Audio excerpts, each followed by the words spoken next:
Buenos días a todos los colegas y sobre todo a los futuros colegas que nos acompañan en esta última jornada. Si bien recuerdan, el doctor Pereira hace un par de semanas hizo una clase de generalidades y le habló principalmente de patología tumoral. Así que en esta clase vamos a hablar principalmente de patología infecciosa y algunos conceptos de trauma torácico. Lo vamos a hacer mediante la revisión y análisis imaginológico de 9 pacientes. El primero es una mujer de 61 años y esta es su radiografía de ingreso. Entonces llama la atención que el pulmón izquierdo se ve relativamente bien con la trama, sin embargo, en el hemicampo pulmonar derecho no hay representación de la trama y es porque está ocupado el espacio pleural por neumotórax y también por líquido, que se ve como esta área más densa y con degradé en la región más caudal, y el pulmón corresponde a esta imagen que está, digamos, todo aplastado y atelectásico adyacente al mediastino. Se complementó el estudio, obviamente, con una tomografía después de la instalación de un tubo de drenaje en la urgencia, donde podemos ver la aparición de esta opacidad en el lóbulo superior derecho y la telectasia completa del lóbulo medio y el lóbulo inferior, con escasa representación vascular, sobre todo del lóbulo medio, y la ocupación por este contenido líquido y esta parte negra que es el aire en la cavidad pleural. Es importante recordar que el contraste nos ayuda a la evaluación de estos pacientes porque vemos el realce y podemos describir de mejor manera el engrosamiento pleural y también áreas de no realce del parénquima pulmonar que nos indica en el fondo que ese parénquima está enfermo. Vemos la ventana pulmonar de este paciente, donde también vemos las condensaciones en el lóbulo superior derecho, y acá el componente aéreo en la cavidad pleural, con algunos tabiques, si se fijan, lo que nos habla también de que este proceso posiblemente lleva harto tiempo, no es un proceso agudo. También el paciente en el mediastino tenía algunas adenopatías, y este engrosamiento tan difuso de la pleura también nos habla de que lleva un tiempo este compromiso. Vemos el control acá radiológico, ya con el tubo instalado, y llama la atención este nivel hidroaéreo, porque persiste componente del neumotórax acá, al menos moderado, y componente aéreo. La paciente evolucionó de manera, no se deterioraba, pero persistía con la misma imagen en los días siguientes, en los controles, a pesar del manejo con el tubo de drenaje y la aspiración, persistía con el neumotórax. Así que se decidió ingresar a ver a esta paciente y se encontró una neumonía necrotizante del lóbulo medio, que tuvo que ser resecado, y efectivamente tenía una fístula broncopleural, que era la que impedía que se resolviera este neumotórax en las imágenes.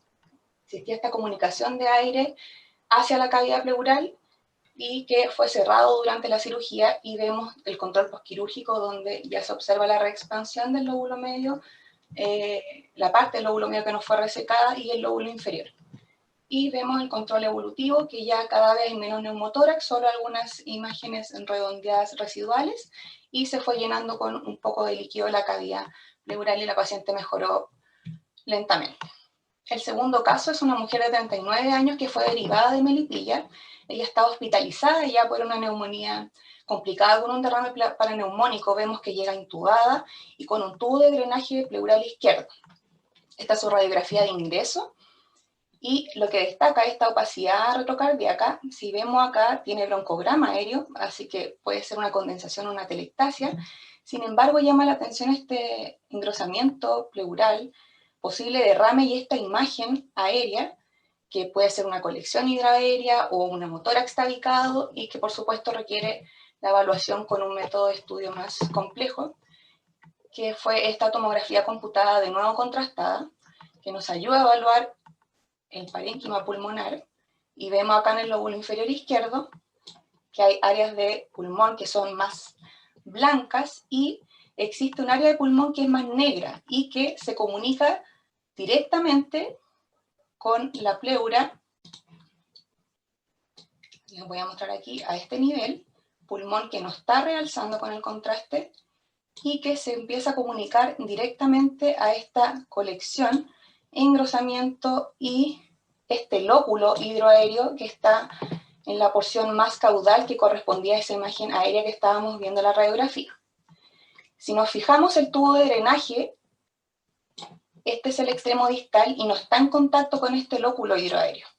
No está siendo drenada esta colección. Esta es la ventana pulmonar.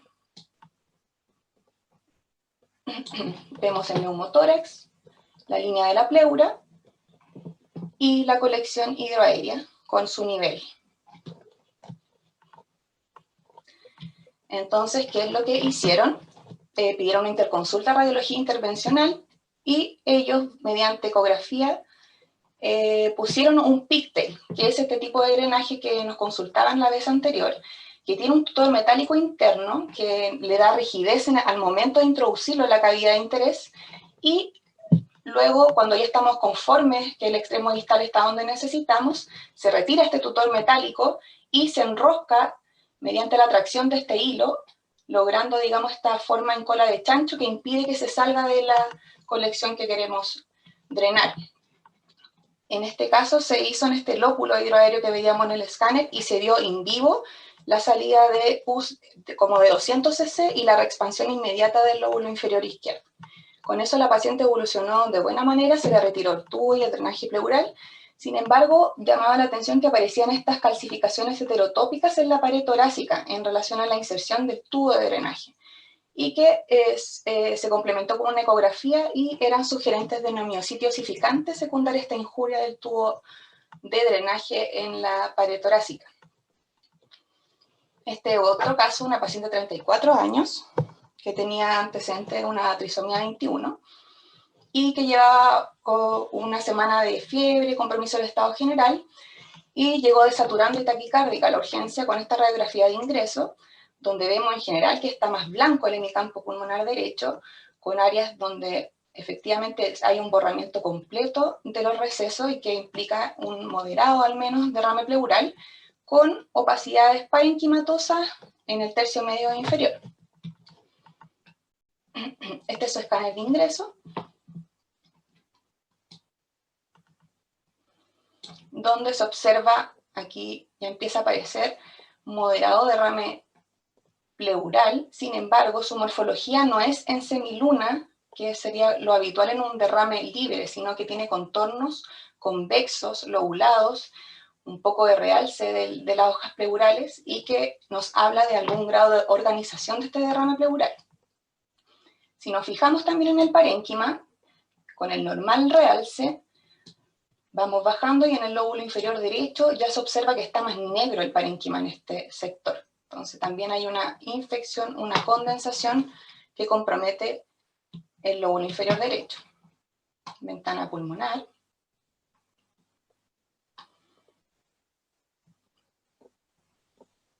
Vemos que el pulmón izquierdo tiene algunas atelectasias, pero el principal problema era en el lóbulo inferior derecho.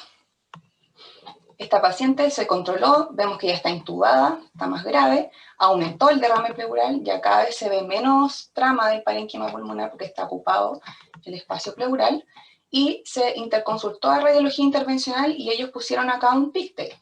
Sin embargo, en los controles se veía que la paciente no mejoraba el derrame pleural. Entonces, se hizo un escáner de control donde se evidenció lo que la radiografía decía, que a pesar de que el pigtail estaba instalado, aumentó de cuantía este derrame, persistía con los signos de organización, y la paciente en este momento también hizo un tromboembolismo pulmonar, que era segmentario. Entonces, debido a la mala evolución que tuvo y a la mala respuesta que tuvo con el pigtail, se decidió operar a esta paciente. Se dejó puesto un drenaje. En el intraoperatorio se describieron hartas colecciones y lóculos, uno de ellos que tenía pus. Sin embargo, como la paciente estaba anticoagulada, esto favoreció a que hiciera esta complicación posquirúrgica, que es la presencia de sangre en la cavidad pleural. Ya no está en negro, sino que tiene estas imágenes más densas en su espesor el derrame. Si se fijan acá, bien redondeada, que corresponde básicamente a coágulos de sangre en la cavidad pleural. Entonces la paciente tuvo que ser reintervenida, se sacaron aproximadamente 800 cc de sangre y se instalaron 2 tubos de drenaje, tras lo cual la paciente comenzó a evolucionar favorablemente.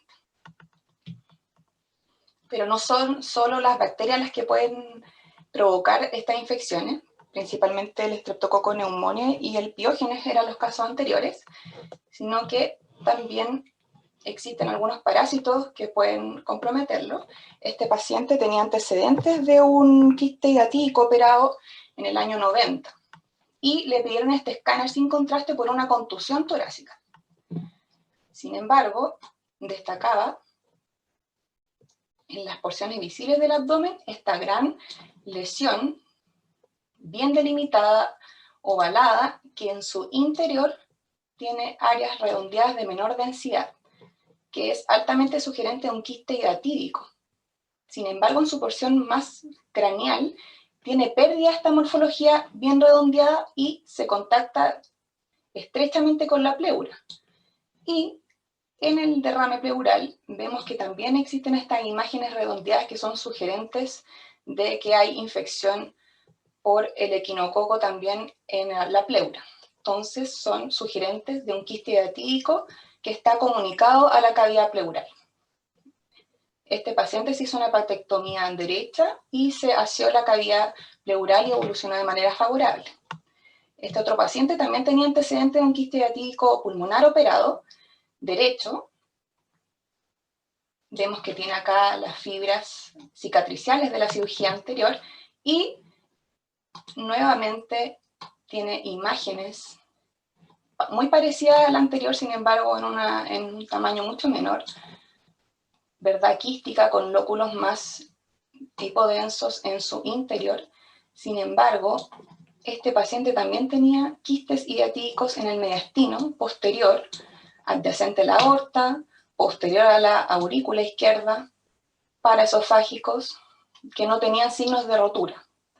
Dado que el paciente ya había sido intervenido en el pulmón derecho, le otorgaba más complejidad a la reintervención, así que se intentó primero el manejo médico, tratamiento médico.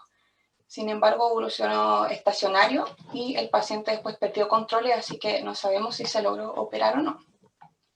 Aquí les muestro las distintas etapas en las que ha sido clasificada los quistes hiatídicos, siendo el 1 y el 2, el unilocular y el multilocular, que tiene este signo de panal de abeja o racemoso, que son los estadios activos. En el fondo el que nosotros vimos era bien parecido a al de la etapa 2.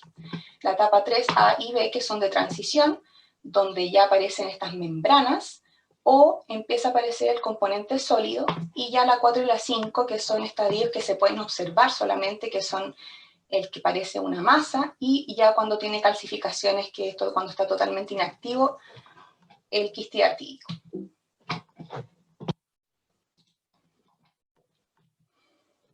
Esta paciente consultó por cialorrea y disfagia lógica a la urgencia. Este es un escáner de cuello de ingreso, donde lo que les quiero mostrar es que a nivel de la hipofaringe presenta una pérdida de continuidad de la pared. Si comparamos este lado que está sano, con vemos este componente aéreo por una disrupción de la pared de la hipofaringe.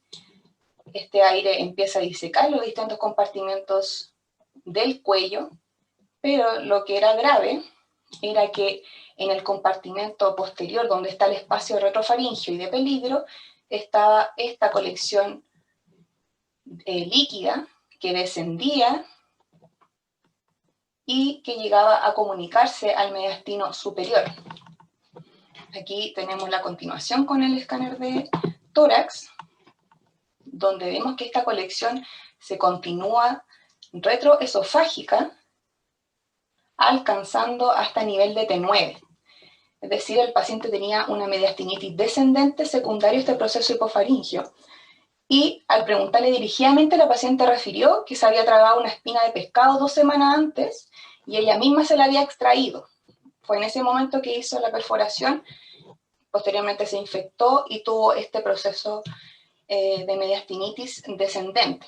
Para recordarle acá los espacios del cuello, donde está el espacio de peligro y retrofaringio, que son espacios prácticamente virtuales, que son representados con esta línea rosada, y que vemos que se comunican directamente al mediastino superior, que fue lo que pasó en este paciente. Acá tenemos un corte sagital del mismo escáner, donde vemos que no es una línea, sino que está todo ocupado con líquido en el espacio retrofaringio de peligro, que alcanza todo el mediastino hasta llegar hasta el área posterior a la aurícula izquierda. Otras causas frecuentes de mediastinitis son las posquirúrgicas. Todos los pacientes que requieren algún tipo de cirugía que requiere esternotomía, como reemplazos valvulares o cirugías de revascularización miocárdica, un bajo porcentaje de ellos presentan infecciones posquirúrgicas. Este paciente tiene antecedente un síndrome de Marfan y tenía una dilatación de la raíz aórtica y de la aorta ascendente, por lo que se hizo esta cirugía de reemplazo valvular, una cirugía de David, y vemos que alrededor de la prótesis existe todo este líquido que rodea la aorta ascendente. Vamos bajando, y también la raíz de la aorta, y gracias a la utilización de medio de contraste podemos delimitar acá que hay una pared reconocible, es decir, que ya conforma una colección propiamente tal, y también hay otra colección aquí adyacente que se continúa en la región paracardíaca derecha.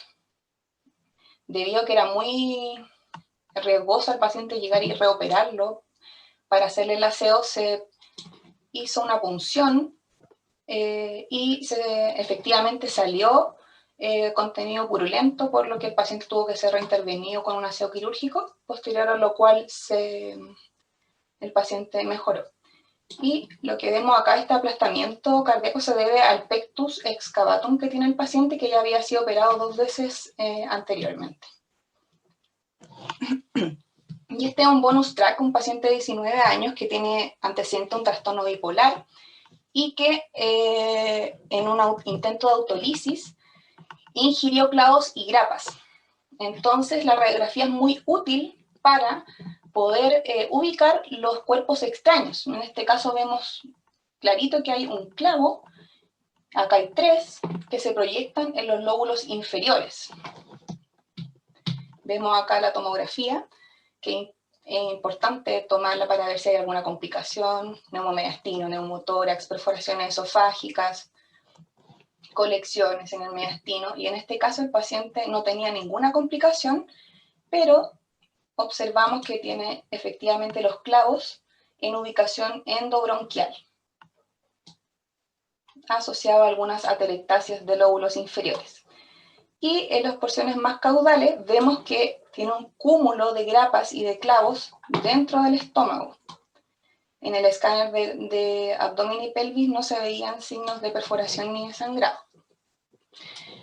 A este paciente en una primera instancia se tuvo que hacer una fibrobroncoscopía, donde con dormia se lograron extraer los clavos de los bronquios, y en un segundo tiempo se hizo la endoscopía, donde se vio que eran incontables y era muy difícil sacarlos por endoscopía, así que el paciente tuvieron que hacer una laparotomía y abrirle el estómago para sacarle todo ese contenido. Vamos a hablar algunos puntos sobre el trauma torácico. Me gustaría que conocieran este concepto que es el IFAST, que es el análisis con uso de ultrasonografía en pacientes que tienen un trauma y que están inestables en algunas áreas específicas, tanto del abdomen como en el tórax, que es lo que le da el extended, que es cuando incluimos el análisis del tórax. Esto en el fondo es para ver patologías mayores que requieren una intervención inmediata. El punto 1, 2 y 3, que son en el abdomen, son para ver hemoperitoneo, subsifoideo para ver hemopericardio. El 5 y el 6 ya son los recesos del tórax, que es para ver hemotórax. Y el 7 y el 8 son para ver neumotórax. Es decir, que con la ecografía nosotros podríamos saber rápidamente si es que esto tiene o no neumotórax el paciente.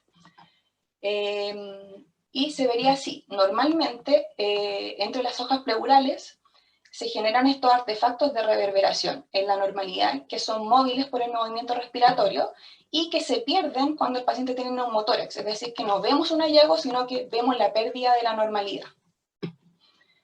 Y que esto está cada vez, hace tiempo, ya hace décadas que se usa, pero cada vez se ha dado cuenta que tiene mejor utilidad, más sensibilidad y más especificidad para por ejemplo, el uso del neumotórax versus las series de radiografías. Sin embargo, el CT sigue siendo el gold standard para el análisis de todo el tipo de lesiones del tórax y en general de todas las partes del cuerpo en los traumas torácicos de alta energía.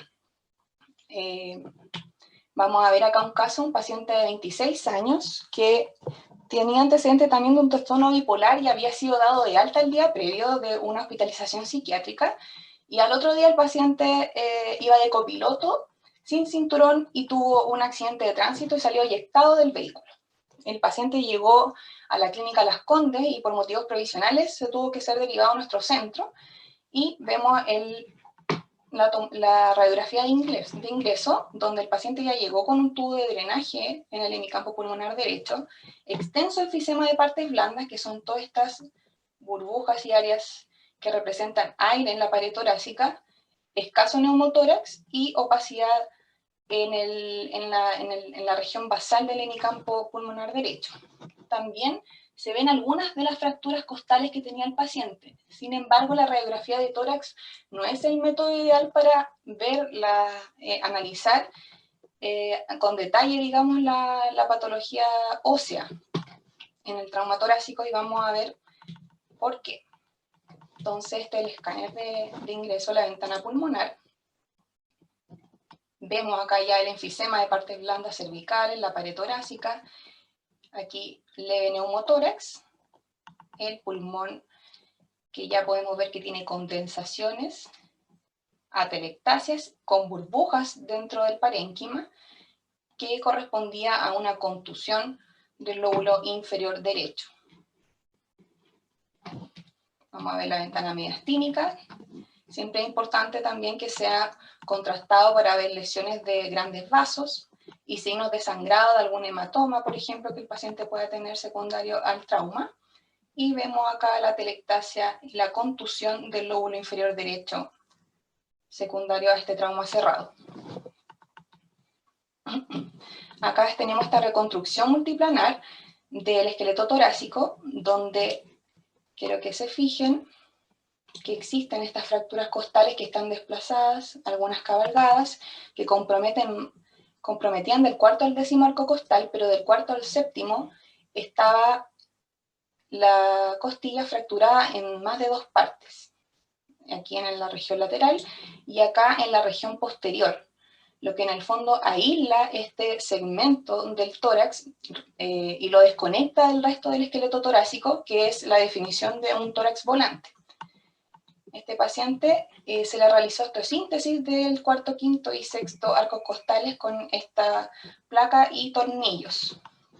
Este es el control inmediato postoperatorio, y ya el paciente acá en un control tardío, sin el tubo y con su osteosíntesis bien situada y con las fracturas bien alineadas. Entonces, ¿qué es lo que aprendimos con la revisión de estos 9 casos? Que la radiografía es útil en el diagnóstico de patologías críticas que requieren manejo inmediato, como un neumotórax de tensión o un hidroneumotórax severo, la sospecha de procesos pleuropulmonares complejos, que van a requerir en el fondo la complementación con una tomografía computada, el control de instalación de tubos pigtails y líneas arteriales y venosas y sus complicaciones, seguimiento, tratamiento, sospecha de complicación, los controles postquirúrgicos y en la ubicación de los cuerpos extraños radiopacos.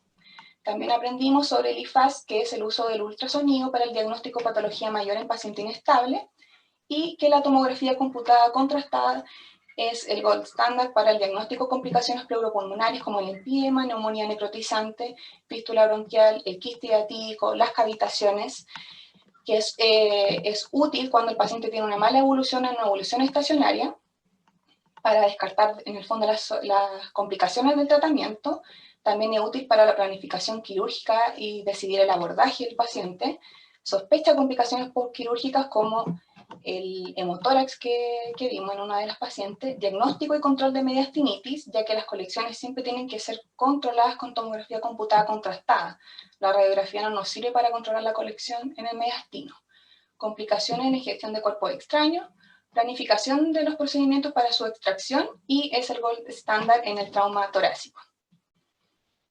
Finalmente, me gustaría recalcar que el trabajo colaborativo entre los distintos profesionales permite el mejor resultado para los pacientes.